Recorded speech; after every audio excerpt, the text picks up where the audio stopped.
ભારતીય જનતા પાર્ટીના નર્મદા જિલ્લાના પ્રમુખ નીલ રાવ જે દારૂડિયો આજે ઘણા બધા અમારા ગુણગાન ગાય છે. અમે જે મકાન અને ગાડીઓની જે વાત કરે છે એ તો તમામ અમારી જે ગાડીઓ છે એ લોન પર ચાલે છે. પણ જે તમે આદિત્યમાં જે રહો છો એ 70-80 લાખ રૂપિયાનો જે બંગલો છે એ બાબતે પણ થોડી વાતચીત કરીશું.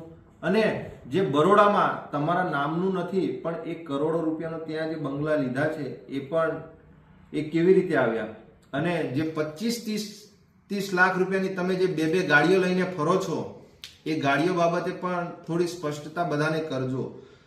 અને આજે થોડી બીજી ઘણી બધી વાતો કરવાની છે. જે એમના ધર્મપત્ની છે, આજે જમીનોની એ ભાઈ જે વાત કરે છે, એમના ધર્મપત્નીના નામે સ્ટેચ્યુ ઓફ યુનિટી પાસે મોટા પીપરિયા ગામે